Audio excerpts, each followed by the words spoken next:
चलिए शुरू करते हैं। हिस्ट्री का पहला chapter, class 8th, how, when and where.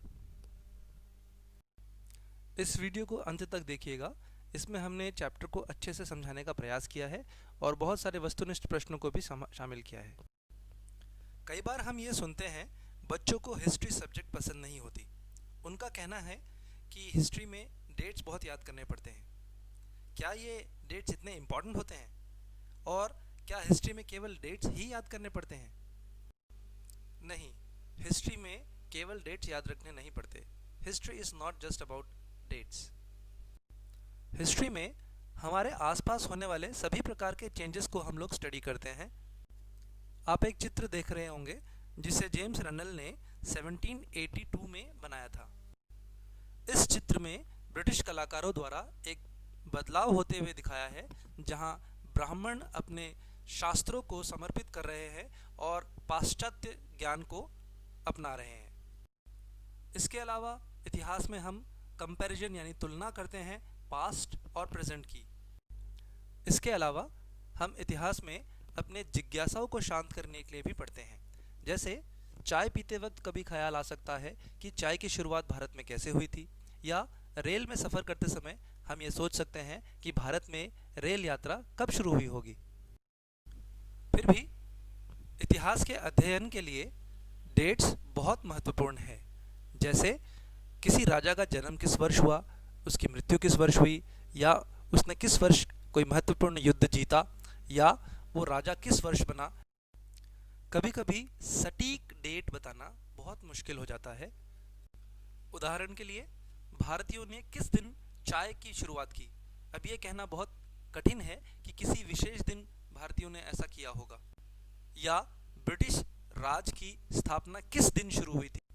इस कारण हम डेट की बजाय स्पैन ऑफ टाइम या पीरियड या काल पढ़ते हैं। तो हम कह सकते हैं कि इतिहास के अध्ययन में हम ब्रॉडर एस्पेक्ट यानी व्यापक चीज़ों को पढ़ते हैं। जैसे हाउ सिटीज़ वेयर डेवलप्ड, शहरों का विकास कैसे हुआ, where were the markets developed, when was the kingdom emerged, यानी हाउ, वेयर एंड व्हेन। अब बात करते हैं कौन से डेट्स इंपॉर्टेंट होते हैं। वैसे तो सभी मेजर इवेंट्स वाले डेट्स इंपॉर्टेंट होते हैं। यदि हम किसी विशेष घटना का अध्ययन करें तो हमें अलग तरह के डेट्स मिलते हैं, और हम किसी दूसरी घटना का अध्ययन करें तो अलग डेट्स का हमें अध्ययन करना पड़ता है। उदाहरण के लिए, अगर कोई इतिहासकार भारत में ब्रिटिश रूल के बारे में लिखना चाहेगा तो उसे भारत के प्रथम गवर्नर जनरल वॉरेन हेस्टिंग से लेकर के अंतिम वायसरॉय लॉर्ड माउंटबेटन तक के काल के बारे में लिखना पड़ेगा। यहाँ पर दो बहुत इंपॉर्टेंट MCQ हमारे सामने है। The first governor general Warren Hasting, the last British viceroy Lord Mountbatten. बहुत इंपॉर्टेंट है ये एग्जाम पॉइंट ऑफ व्यू से। हाउ डू वी पीरियोडाइज, या हम इतिहास को छोटे छोटे कालखंडों में किस प्रकार विभाजित करते हैं। जैसे हम कोई स्टोरी लिखते समय चैप्टर्स डिवाइड करते हैं, ठीक उसी प्रकार इतिहास के लिए भी हम लोग पीरियड्स डिवाइड करते हैं। इस प्रकार के डिवीजन से हम हर एक चैप्टर को अच्छे से समझ सकते हैं और एक क्रोनोलॉजिकल ऑर्डर, एक सीरीज में हम इसे एक के बाद एक रख सकते हैं। जेम्स मिल नाम के स्कॉटिश अर्थशास्त्री व राजनीतिज्ञ ने 1817 में एक पुस्तक लिखी जिसके 3 भाग थे। उस पुस्तक का नाम था a history of British India. इन तीनों भागों में उन्होंने हिंदू, मुस्लिम और ब्रिटिश को अलग अलग तरीके से लिखा था। जेम्स मिल द्वारा अपनी पुस्तकों को 3 भागों में बांटने के क्या कारण थे?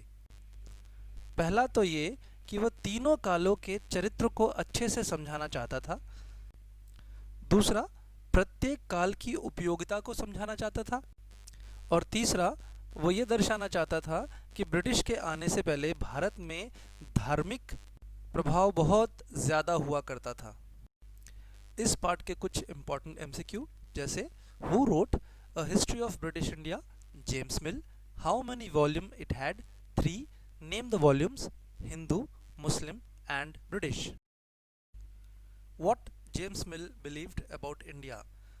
जेम्स मिल भारत के बारे में क्या सोचते थे? उनका मानना था कि भारतीयों को सभ्य ब्रिटिश द्वारा ही बनाया जा सकता है। ब्रिटिश को भारत के संपूर्ण भूभाग पर कब्जा करना चाहिए और वहां अपने कानून को लागू करना चाहिए जिससे वहाँ पर खुशहाली आ सके। जेम्स मिल की तरह ही अन्य इतिहासकारों ने भी भारतीय इतिहास को 3 भागों में बांटा। पहला एंशिएंट यानी प्राचीन, दूसरा मेडिवल यानी मध्यकालीन और तीसरा मॉडर्न यानी आधुनिक।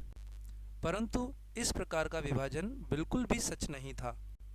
ना तो प्राचीन भारत असभ्य था और ना ही मॉडर्न भारत भारतीयों के लिए खुशहाली भरा। व्हाट इज कॉलोनियल या औपनिवेशिक किसे कहते हैं? भारत में ब्रिटिश रूल के लागू होने के कारण जो भी सामाजिक, आर्थिक, राजनीतिक या सांस्कृतिक बदलाव हुए उसे ही कॉलोनियल कहा जाता है।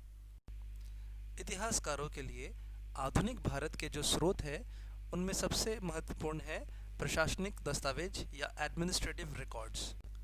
ब्रिटिश रूल के दौरान जितने भी policies, instructions, decisions, agreements, investigation हुआ करते थे उन्हें सब लिखित रूप में संग्रह किया जाता था। पुराने दस्तावेजों को सुरक्षित रखने के लिए पुरालेख भवन या आर्काइव्स का इस्तेमाल किया जाता था। ब्रिटिश राज के दौरान भारतवर्ष में अनेक प्रकार के सर्वे कराए गए, जैसे जूलॉजिकल सर्वे, बोटानिकल सर्वे, फॉरेस्ट सर्वे, आर्कियोलॉजिकल सर्वे इत्यादि। इन सर्वे या सर्वेक्षण का उद्देश्य भारतवर्ष को बेहतर रूप से जानना था, ताकि कुशल प्रशासन किया जा सके एवं सभी संसाधनों का बेहतर इस्तेमाल किया जा सके। What official records tell? इन सरकारी दस्तावेजों से हमें क्या पता चलता है? इन दस्तावेजों से केवल एक ही पक्ष के बारे में जानने को मिलता था और वो था प्रशासनिक अधिकारियों के विचार, और केवल उतने ही रिकॉर्ड जितने सुरक्षित संग्रहित रखे जाते थे। इतिहासकारों के लिए अन्य स्रोत थे ऑटोबायोग्राफीज यानी आत्मकथा, diary writing, poem, literature, published articles या लेख जो महान लीडर्स या महत्वपूर्ण लोगों द्वारा लिखे जाते थे। इस वीडियो में केवल इतना ही। अन्य वीडियोस के लिए हमारा चैनल सब्सक्राइब करें। धन्यवाद।